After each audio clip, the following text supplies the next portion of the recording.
Verse 1-0 Fundament.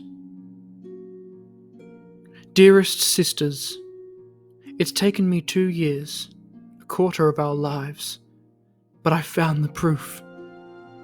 We aren't native to the Fundament. Our ancient ancestors came here to hide. The plate of stone we live on, our Osmium Court, is one fragment of a rocky planet that crashed into the Fundament and broke apart. All the other nearby continents, the Helium Drinkers, the Bone Plaza, the Star Cutters, came from the same world. Perhaps the other races of the Fundament are migrants too. We live on the shrapnel of our homeworld, floating on an ocean deep inside a gas giant. That's what Fundament must be. A titanic gas planet. The endless storm above us must be one layer of the atmosphere. And the sea we float on, there's more down beneath it. So much more. You understand what this means, Syzygy. The timid truth is a lie. We aren't meant to be the world's prey. We weren't born to live and die in the dark. We have a better destiny. Tell our father, Sister Syzygy, this is the proof of his life's work. With love, for your 2nd birthday, your first surviving sister, Oryx. Verse 1-1 Predators. Predators and menaces, carved to endure by Zero, 3rd surviving sister of the Osmium King's last brood. A Stormjoy. A Stormjoy is a living cloud. When it passes over our continent, it lowers its feeding tentacles. On each tentacle are bait stars. Although light makes you happy, you must avoid it. You'll be eaten. A Stormjoy is a good way for an old person to choose death. Also, a daring knight can cut the bait stars from the tentacles. I have 6. Falling. If you fall off the edge of the continent, you will die in the ocean. This is a special hazard when our father, the Osmium King, uses the engines. Helium Drinkers. The currents of the Fundament Ocean bring us near other continents. The Helium Court is near us now. They are of our species, but they are our enemies. Their knights raid us every day. Helium Drinkers have 2 legs, 2 arms, and 3 eyes, just like us. But they are bright or evil. I want to be a knight and fight them. The Helium Drinker Ambassador ate 10 of my sisters as tribute. This is normal. However, I resent it. Mothers. Mothers can fly. They live much longer than 10 years. Mothers are extremely smart, and they guard their spawn. If you try to tamper with the eggs, they will eat you. Syzygy wants to eat the jelly and become a mother when she turns 4. Storms. The rain is often poisonous. Sometimes it dissolves flesh. When lightning misses the lightning farm, it can vaporize a person. This entire world is deadly to us. Mysteries.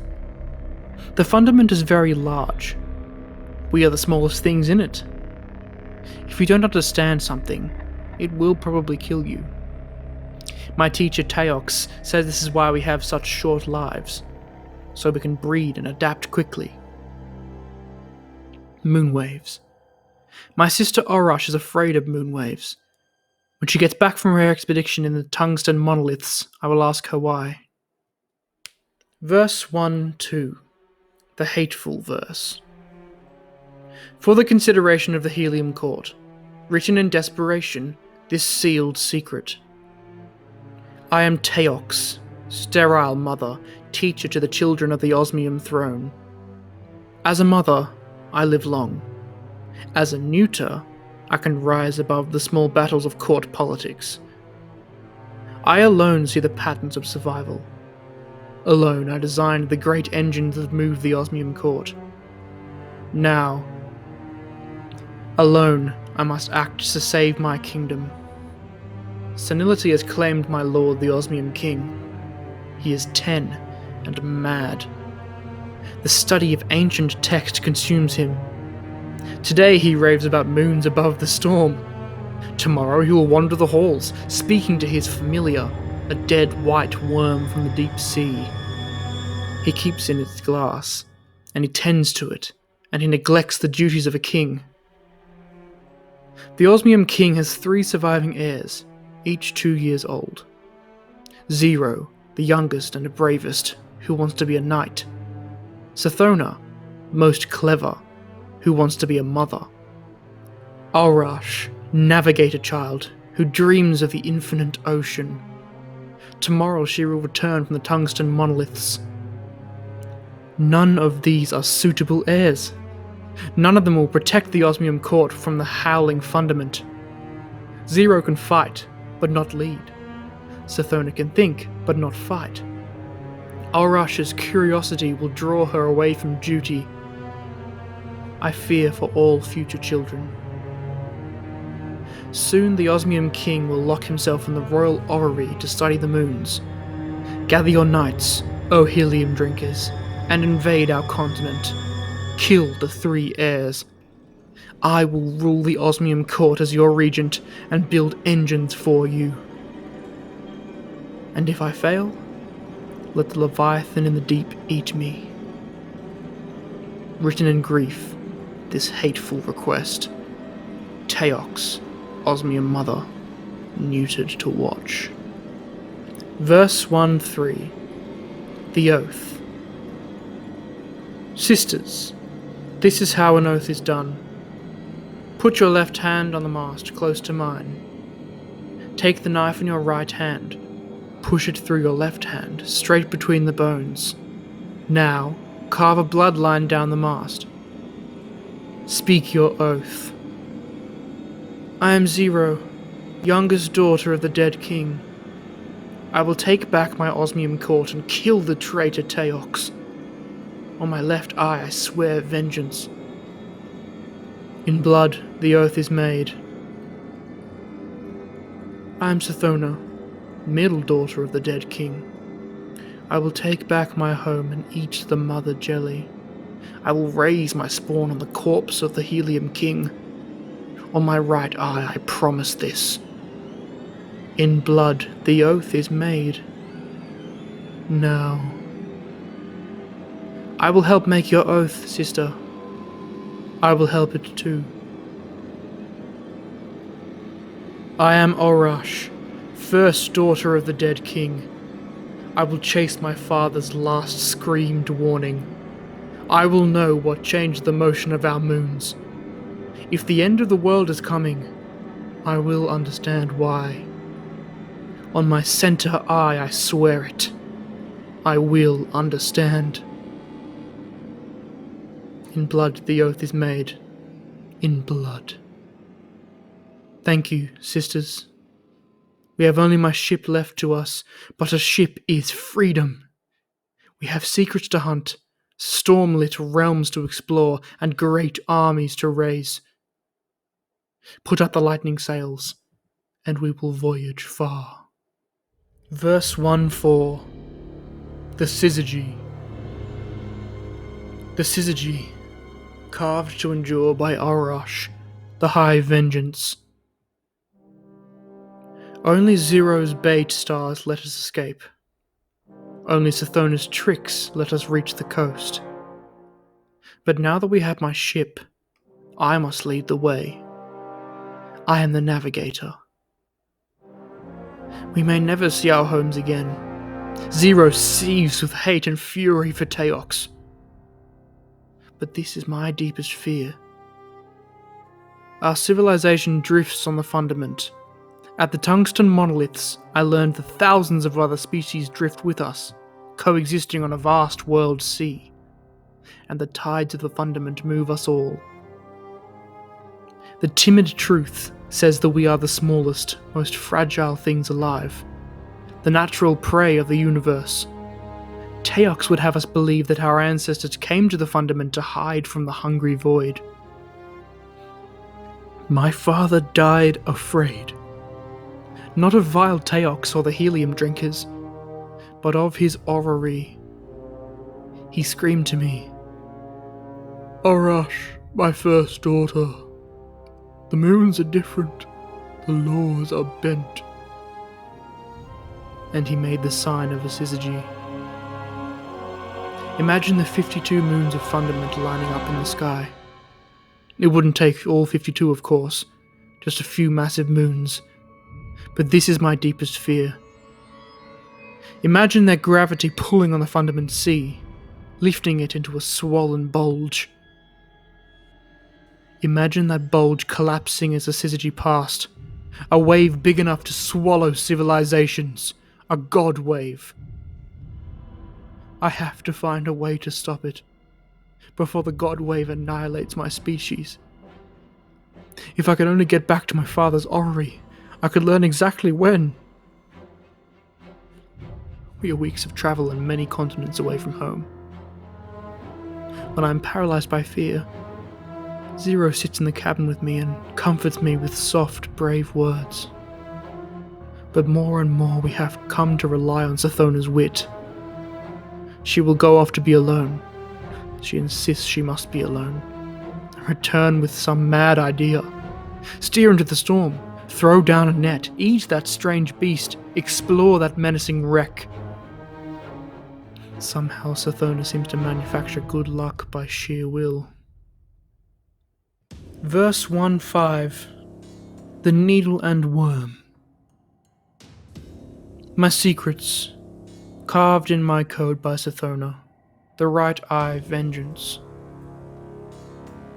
This year of wild voyaging, these lightning nights and golden days, these forays into ancient wrecks and wind-blown flights from monsters, these are the happiest times of my life. I want to be a mother not because I want to spawn, but because I want a long life. Long enough to make a difference. We have been at sea a year, and I am afraid. Afraid we will die out here. I know where to find secrets. I know where vast, slow things with long memories live. The Needle Ship. The Needle Ship, carved in my code by Sathona. A liar. We salvaged the needle from the Shavubi maelstrom. I knew it would be there. The needle is a grey ship, as long and slender as hope, as unbreakable as time, and old, older than death. It tumbled through the maelstrom before our ancestors crashed into the Fundament. This is not a sea ship, like Orash's. It is an artifact of high technology. I know its purpose. I know what happened to the crew. Zero wants to sell the ship at Kahan Atoll, where species gather. At auction, it could earn us enough wealth to hire mercenaries. We could take our Osmium Court and send the baby-eating helium drinkers screaming into the ocean. But I told Zero it was worthless. Arash wants to open the ship and see if we can take command of it. I know this is the right thing to do. I know because I asked the worm. The worm, carved in my code by Sathona. Who should be afraid? It was my father's familiar. I ripped it from him as we fled. It is a dead white thing, segmented, washed up from the deep sea. It's dead, but it still speaks to me. It says, "Listen closely, O vengeance mine." Verse 1-6. Sisters. A register of tokens and gestures exchanged before the end of sisterhood. Zero, my brave sister. You have worked too hard to move the carcasses out of the birthing room. Come, steer the ship for a while. Take joy in what our needle can do. Zero tried to protest, but secretly, she was so glad for Orash's care. She flew the needle ship in cutting circles down beneath the sea, and their wake rose up to the surface like a traitor's dying breath. Orash, lonely navigator, we have travelled so long with only each other. I know you love to hear and speak new tongues. Come, sit in the flesh garden room. I will read you these stories I bought at Kahan. Orash sat among the mummified flesh fans with two of her eyes closed and listened in silence to Sathona's stories, hungry to understand, voracious to know as much as she could before her 10-year life died. Later, Zero said, Sathona, cutting mind of ours, you grow lonely in your thought. Play swords and lanterns with me. But Sathona was heavy with sorrow, and couldn't pretend any joy as she chased Zero through the needle's glistening halls. Sathona, pensive one, what is it? What troubles you? Her sisters listened as Sathona said, Oath-bearing siblings, we are 5 years old. For 2 years we've worked to repair this ancient ship and understand its systems.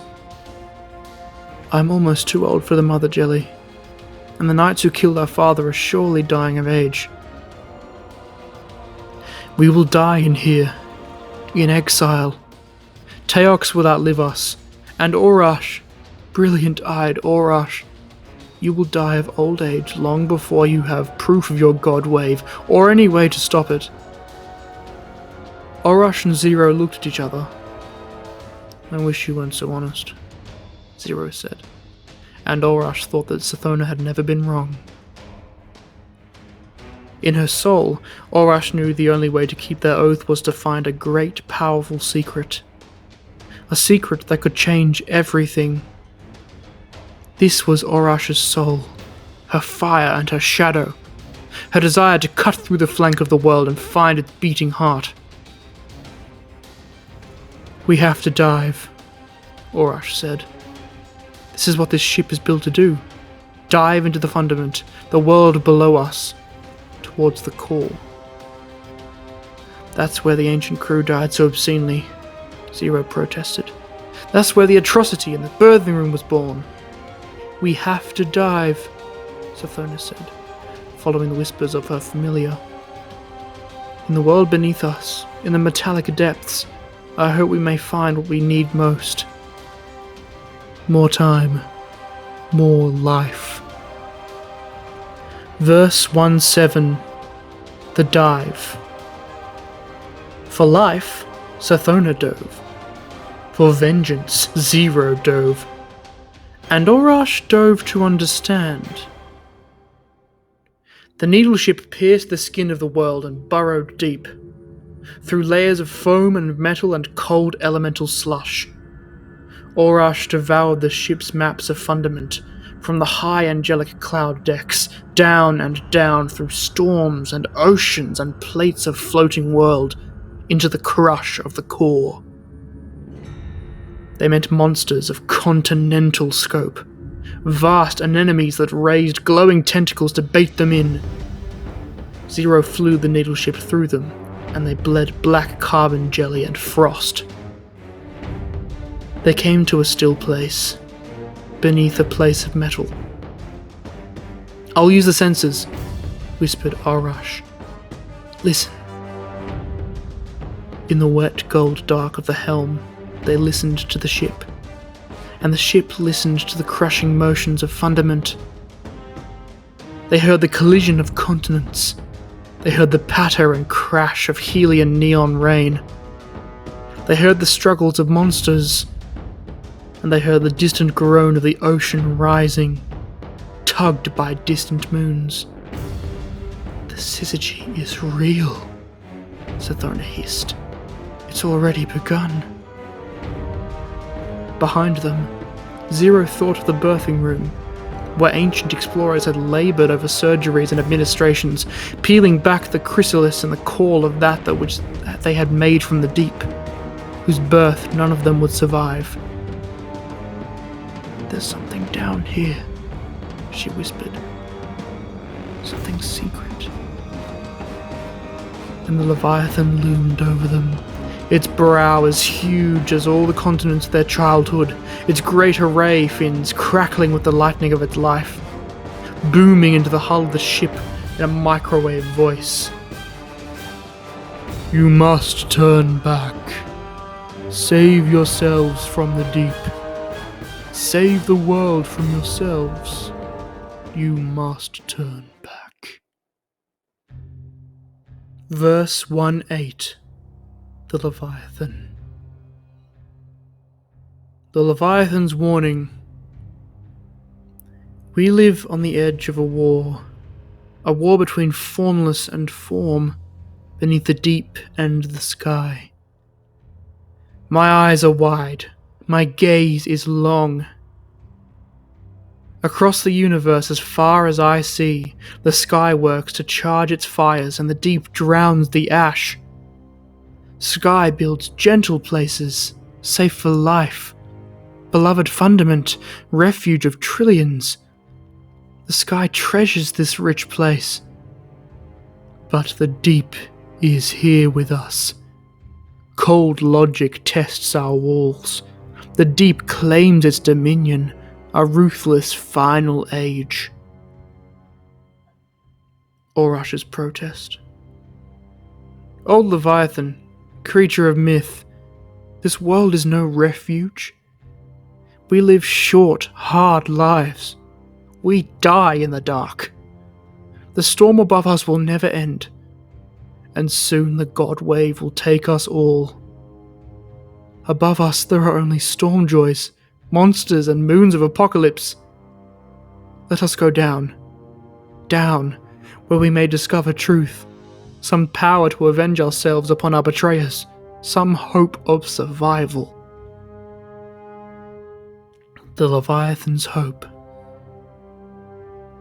What power calls you down to the deep? What instinct draws you away from high hope? Quick-breeding krill people, I tell you, for eons I have watched your struggle, clinging to the sharp edge of survival, balance between the deep and the sky. You are my treasure, my proof against despair. For this is the deep claim.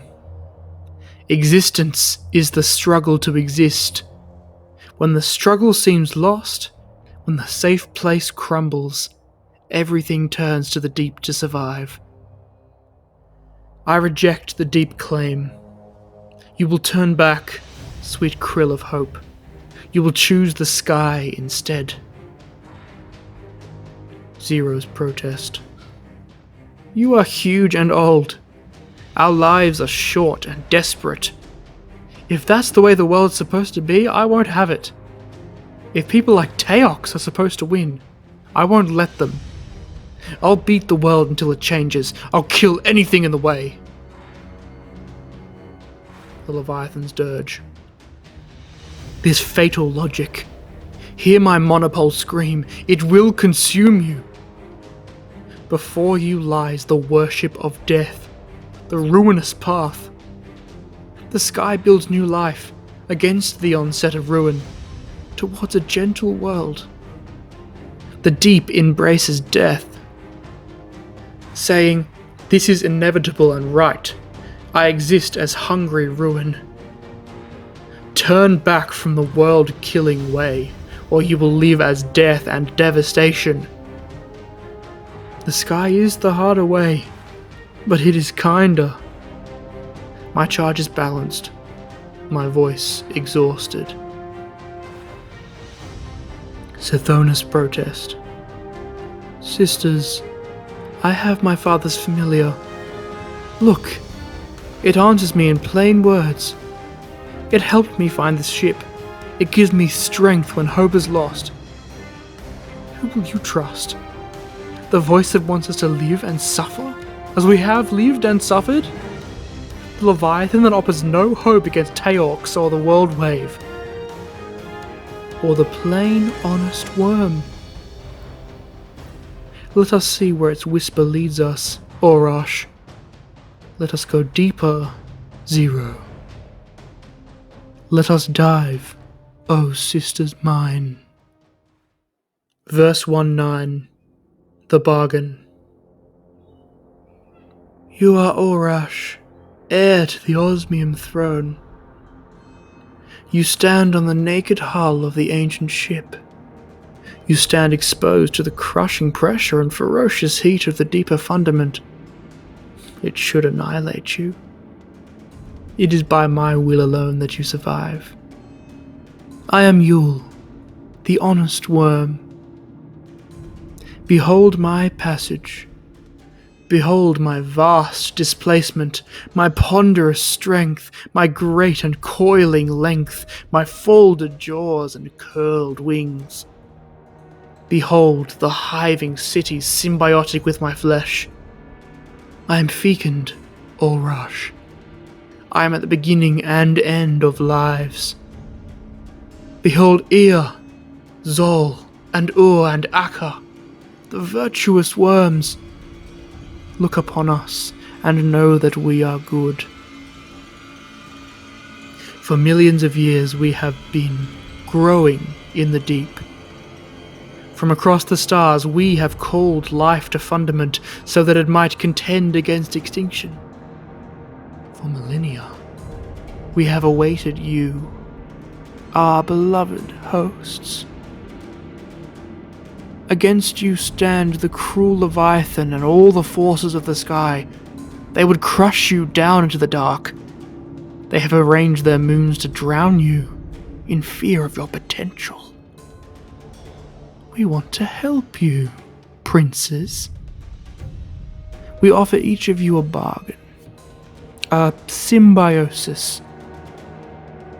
Take into your bodies our children, our newborn larvae.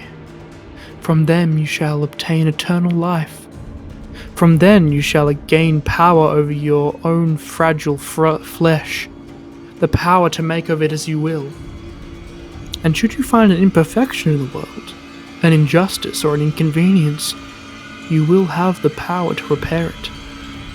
Let no mere law bind you.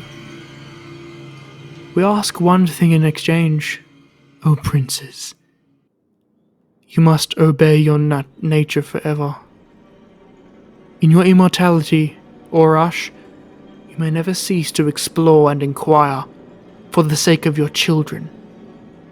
In your immortality, Zero, you may never cease to test your strength. In your immortality, Sathona, you may never abandon cunning.